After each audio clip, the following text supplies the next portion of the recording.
Dios les bendiga, mis hermanos y hermanas. Quiero compartir con ustedes algo que está en el libro de Mateo, capítulo 6, versículo 33. La escritura dice así: buscad primeramente el reino de los cielos y su justicia, y las demás cosas vendrán por añadidura. Notemos que el primer punto habla de buscar el reino de los cielos y su justicia, donde comprendemos que la Biblia está hablando de un reino, un gobierno donde hay un rey. Y en este caso estamos hablando de Dios como el rey de ese gobierno. Eso quiere decir que la Biblia dice buscar el reino de Dios, el gobierno de Dios, porque nosotros debemos rendir nuestra voluntad a la voluntad de nuestro rey. Y esto entra en oposición porque el ser humano quiere hacer lo que le agrada y lo que le parece pertinente. Pero cuando el ser humano se desvía a buscar sus cosas, entonces vemos que hay conflicto.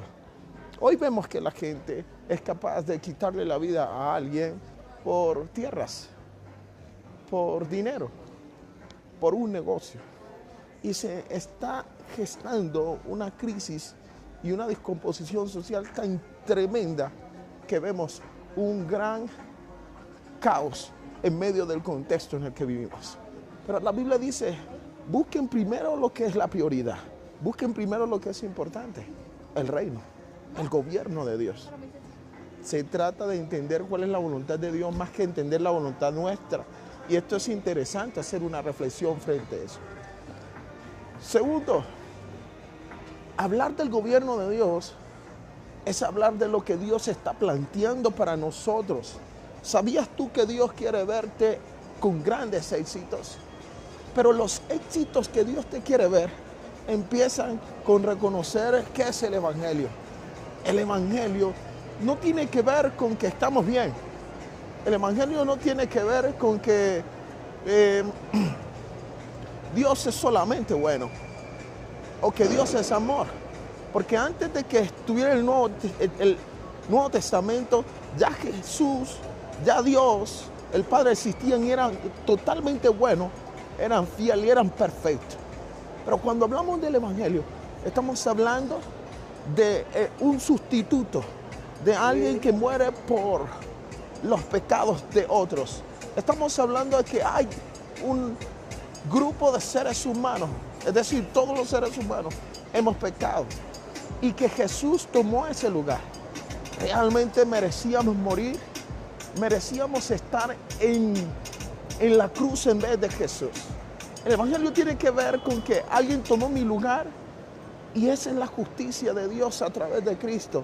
Y que un juez, que es el Padre de todo, se convirtió en el Rey y Padre de misericordia por causa de la muerte de Jesús. Entonces, hablar de la justicia de Dios es hablar de cómo Dios quiere restaurar nuestra vida frente a su voluntad y sus principios, que es el Evangelio. Tercero, a veces estamos tan ciegos buscando lo que creemos que es lo más importante. ¿Quién no quiere vivir bien? ¿Quién no quiere tener posiciones? Pero a veces los títulos, las posiciones sirven solo para que la gente sea más prepotente. El que medio crece y tiene algo en la vida ya no quiere servir a sus hermanos. Los que alcanzan grandes estimaciones se vuelven soberbios, inclusive con su propia familia. Jesús está diciendo, deténganse un momento, busquen primeramente mi reino y su justicia, concéntrense en algo que no es perecedero. Todas las cosas que vivimos por lo regular perecen, pero el reino de los cielos es para siempre. Su justicia es para siempre, porque Dios es el mismo ayer y hoy. Él no tiene sombra de variación. Él no va a cambiar porque yo me sienta mal o porque hoy amanezca una ley nueva en el Congreso. Jesús es el mismo. Así que empieza a detenerte y darte cuenta que la justicia de Dios puede operar en ti para transformar áreas que necesitas cambiar. Situaciones en tu vida que necesitan de gran intervención. El Dios del cielo está dispuesto a transformar lo que tú mismo no puedes hacer. Dios te bendiga.